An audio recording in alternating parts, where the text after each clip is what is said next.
Soft spring sunlight streamed into the upscale Cambridge neighborhood. In her white mansion on Brattle Street, Melissa Brown was preparing breakfast. At the marble kitchen counter, she carefully made blueberry pancakes while considering her son's nutritional needs. Her former habits as a pediatrician were still deeply ingrained in her daily life. "Daniel, breakfast is ready." Footsteps thundered down the stairs.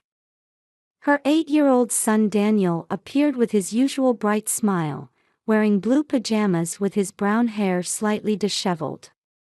"Good morning, Mom. I'm so excited about swimming at the YMCA today. The coach said I might move up to the advanced class soon." Melissa gently stroked her son's head while plating the pancakes on a floral dish. Once a practicing pediatrician, she had chosen to become a full-time homemaker. This decision was partly to support her husband Michael's career, but more importantly, it stemmed from her strong desire to closely watch her son grow up. "Did Dad leave early again today?" There was a hint of loneliness in Daniel's voice. He seemed to be keenly aware of the decreasing time spent with his father lately. "Yes, he had an important meeting. But we'll spend time together this weekend. Dad's looking forward to it too." As she answered, Melissa felt a small knot of anxiety in her chest. Michael, working as an executive at a major pharmaceutical company, was doing his best for the family. At 42, his responsibilities at work were continuously growing. However, something about him had seemed different lately. It started around the time his mother Carol's phone calls became more frequent. Melissa had often witnessed her husband talking on the phone with his mother late into the night. Carol Brown was Michael's mother. Raised in an old Boston family, she was a woman with a strong desire to control her son. From the beginning of their marriage, she had never approved of Melissa. The reason lay in Melissa's background. Carol had always resented her for coming from an ordinary family that couldn't be called wealthy. "He should have married someone more suitable for our social circle, not just some doctor. She'll never fit into our society."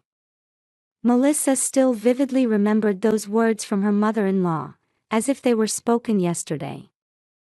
William, Michael's father, was a mild-mannered man who, despite his background as a retired shipping company executive, showed genuine kindness to his grandson Daniel.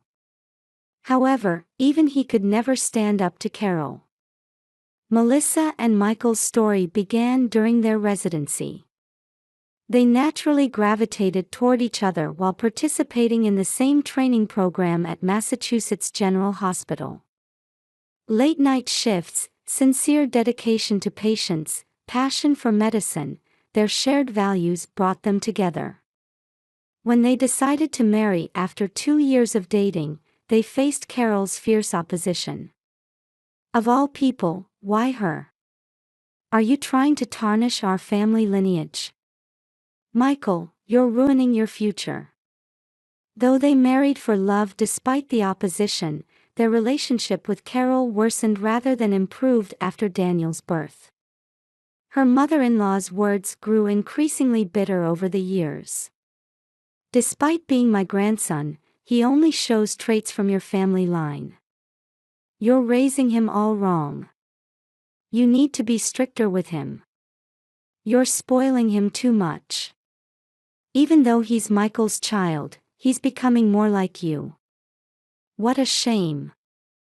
Her mother-in-law's words always stung like thorns. Melissa was especially hurt whenever Carol criticized her parenting decisions.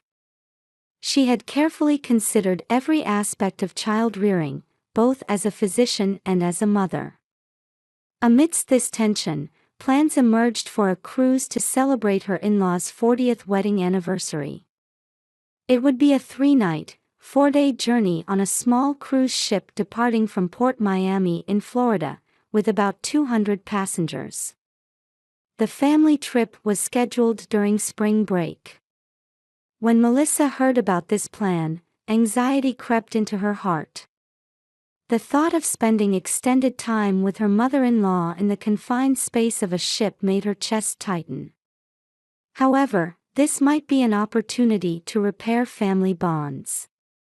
For her son's sake and her marriage, she wanted to make the most of this chance. That's why she decided to join, not knowing that this decision would dramatically change her life. At Port Miami Terminal, the white hull of the Celebrity Edge gleamed in the morning sun. The relatively small cruise ship was about 170 meters long with a passenger capacity of 200. Some passengers were already visible on deck. "Wow! What an amazing ship!" Daniel exclaimed with sparkling eyes. Beside him, Carol clicked her tongue disapprovingly. "Don't be so noisy. It's not becoming of a Brown family child." At those words, Daniel's shoulders trembled slightly. Melissa instinctively squeezed her son's hand tightly. Michael silently carried his parents' luggage. Melissa felt conflicted watching her husband meticulously attend to his parents, being more fastidious than usual. What should have been a joyous anniversary celebration was already shrouded in a heavy atmosphere. After checking in, they were guided to their rooms on the ship. Melissa's family room was on the 8th floor, while her in-laws' luxury suite was on the 10th. The mere 2-floor difference seemed to symbolize the divide in this family. After unpacking, "We have the welcome lunch at noon," Carol announced in a commanding tone. "Don't be late. I've planned every moment of our time on this ship." Once in their room, Daniel immediately rushed out to the balcony. "Mom, look. The ocean is beautiful." Her son's innocent voice brought a moment of peace to Melissa's heart. However, that tranquility wouldn't last long. At the welcome lunch, bottles of expensive champagne ordered by Carol were opened one after another. Her mother-in-law was drinking more alcohol than usual. Beside her, William silently continued his meal. "Melissa, with your way of raising him, Daniel will never be fit to be the Brown family heir." Perhaps due to the champagne, Carol's tone grew sharper. "I'm the one who made you quit being a doctor and become a housewife. You should be grateful." Michael only nodded at his mother's words. Suddenly, Melissa recalled the image of him during their residency days, rushing around for his patients. Where had that passion gone? In the afternoon, the ship departed from Miami port. The deck was filled with families taking commemorative photos. However, the Brown family's photo session was tense and uncomfortable. "Daniel, stand up straighter. That smile is too forced." "Melissa, step back a little more." Amidst Carol's constant instructions, William unusually spoke up. "Carol, let's take a break." His voice carried a hint of weariness. Dinner was arranged separately for Melissa's family and her in-laws. "We'll have adult time," Carol had declared. At the 8th floor buffet restaurant, Melissa was selecting dishes to suit her son's tastes. Outside the window, the sunset was painting the sea red. Michael was checking messages from his mother on his smartphone. That night, Melissa couldn't sleep. When she stepped out onto the balcony, the waves gently rocked beneath the moonlight.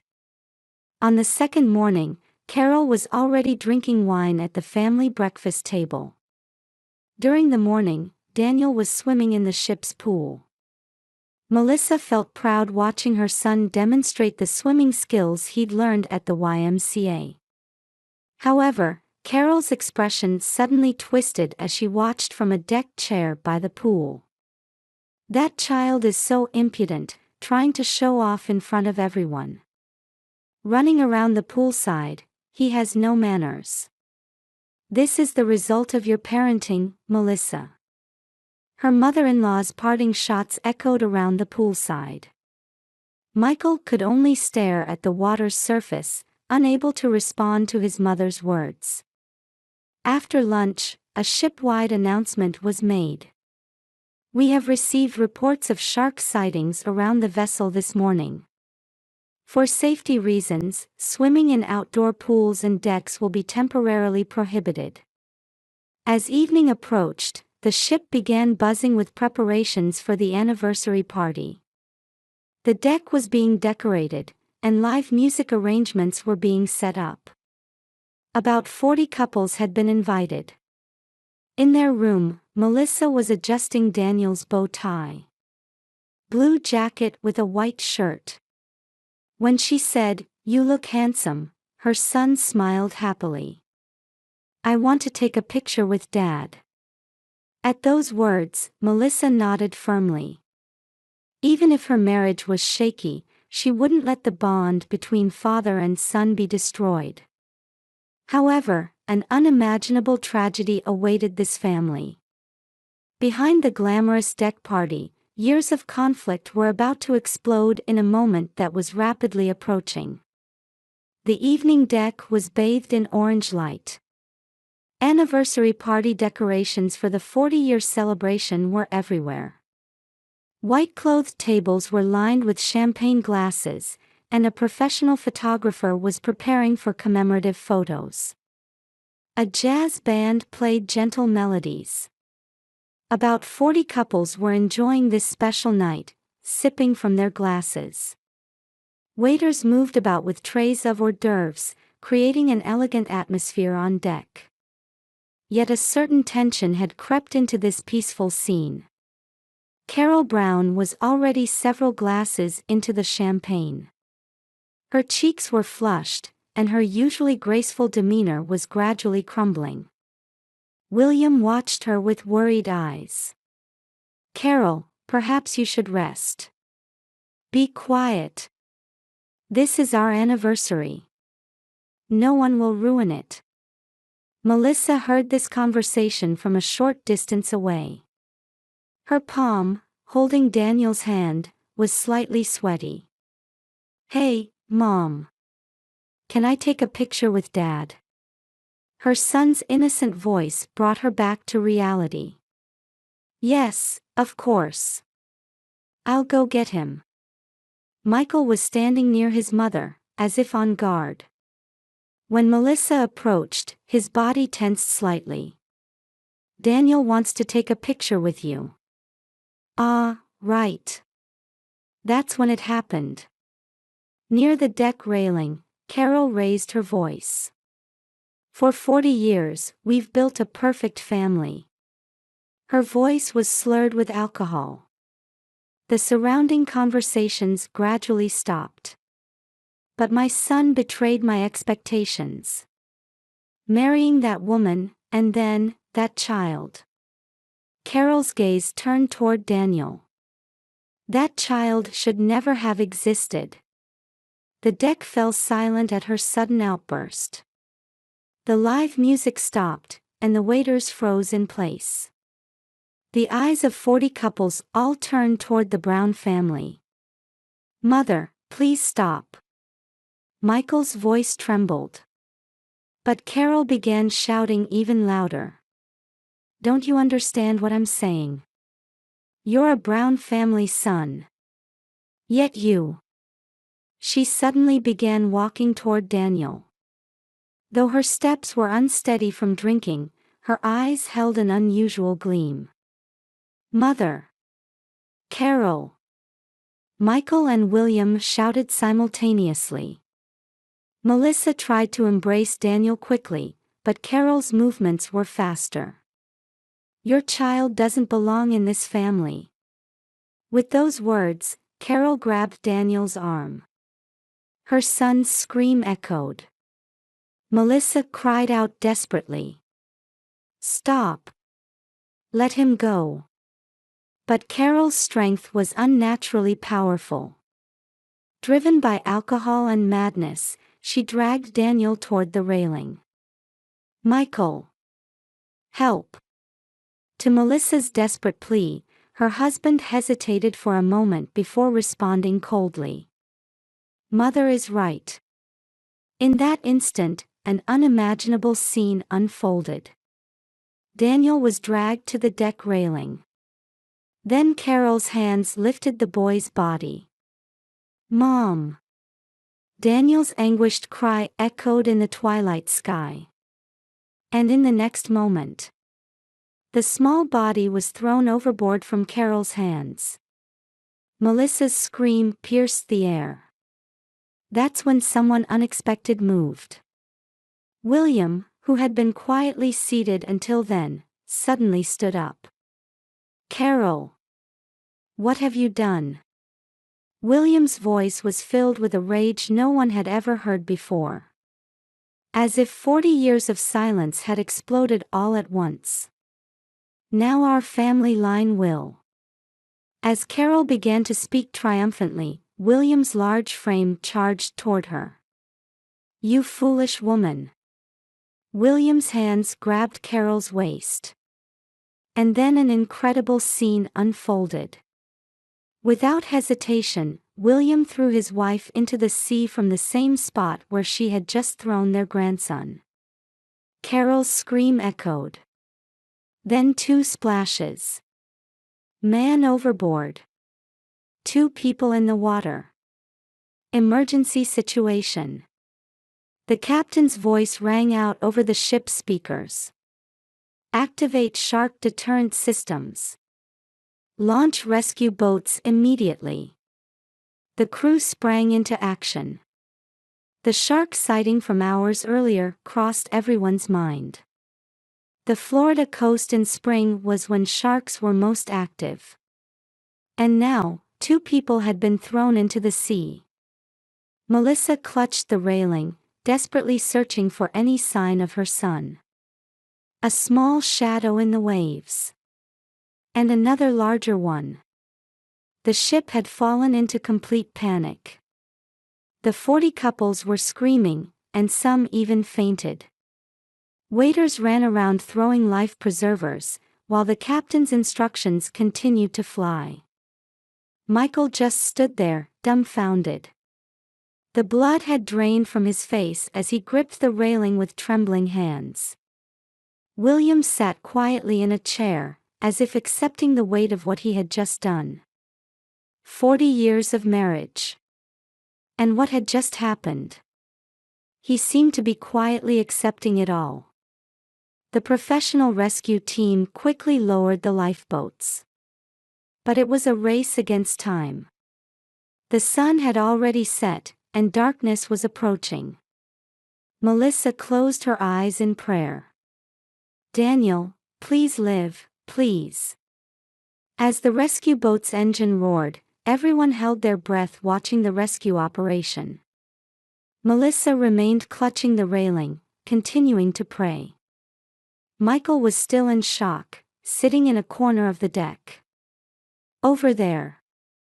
A rescuer's voice rang out. The searchlight caught a small figure desperately clinging to an orange life preserver. "Daniel." Melissa's cry echoed over the night sea. The rescue boat quickly approached. With the skilled movements of experienced rescuers, Daniel was safely pulled aboard. Shortly after, Carol was found about 50 meters away. Both rescued safely. Taking them to the medical bay immediately. The captain's announcement brought sighs of relief from the passengers. The medical bay was tense. Daniel had mild hypothermia and a scrape on his right arm, but was otherwise unharmed. Carol similarly suffered only from lowered body temperature with no major injuries. "Mom." At Daniel's small voice, Melissa couldn't help but embrace him. "I'm sorry. I'm so sorry." She repeated words of apology through her tears. Just then, the medical bay door opened, and 2 police officers entered. Wearing Florida State Police uniforms, they had already received a report from the captain. "Mrs. Melissa Brown, please tell us what happened." A female officer with a gentle tone sat next to Melissa. The questioning continued until late into the night. Statements from 40 witnesses. Ship surveillance camera footage. And accounts from those involved. William admitted all guilt to the police. "It's true that I threw my wife into the sea. However, it was the only way to save my grandson." His voice was strong, as if he had regained his own will for the first time in 40 years. Meanwhile, Carol was having a breakdown in her hospital room. "I did nothing wrong. That child, that child." Her words became increasingly incoherent. According to the doctor's diagnosis, she was in a temporary state of confusion due to years of mental stress and alcohol influence. The next morning, the ship was heading urgently to the nearest port. Michael had finally found his voice again. "Melissa." He entered the medical bay. However, when Daniel saw his father, he trembled in fear and hid behind his mother. "Leave." Melissa's voice was cold. "Don't ever appear before us again." At that moment, Michael seemed to finally understand the magnitude of his mistake. "Mother is right." That one phrase had changed everything. During the police investigation, shocking facts came to light one after another. Carol's control was more serious than imagined. Even Michael's promotions were all due to his mother's influence. Pressure from his brother-in-law, a company executive. And Michael's own lack of will. Her obsession with her son had been serious for quite some time, the police psychologist explained. To her, her son was a possession. The reality of him having a child and a new family was something she absolutely could not accept. Regarding William's actions, the prosecutor's office indicated they would not press charges. It was judged as nearly self-defense. A week later, back in Boston, Melissa immediately began divorce proceedings. "I will have full custody of our child." Michael could say nothing to this demand. Carol was admitted to a high-end psychiatric facility. Years of controlling behavior and distorted love had finally taken their toll on her mental state. In her pursuit of the illusion of a perfect family, she had lost touch with reality. William paid for his wife's hospitalization costs, then placed all his assets in trust for Daniel's education. "This is the last act of atonement I can offer." With those words, he quietly disappeared from their lives. A new life was about to begin. Melissa resolved to return to work as a doctor. She sold the house in Cambridge and moved to a small town in the Boston suburbs. At his new school, Daniel slowly began to smile again. "Mom, I want to swim again." When Daniel said this one day, Melissa couldn't hold back her tears. The emotional wounds were still deep. However, they had definitely taken their first step toward a new life. Sessions with child counselors. Trauma care therapy. Mother-son group therapy. All of these were part of their healing process. 6 months after the incident, Daniel started swimming again, this time at the local swimming club. "It's okay. No one can hurt us anymore." Watching her son from the poolside, Melissa made this vow. A tragedy caused by distorted love. But beyond it, a new light was shining. The true bond between mother and child would surely guide them forward. In the evening, Melissa stood on the balcony of their new home. A gentle breeze caressed her hair, as if blessing their new life.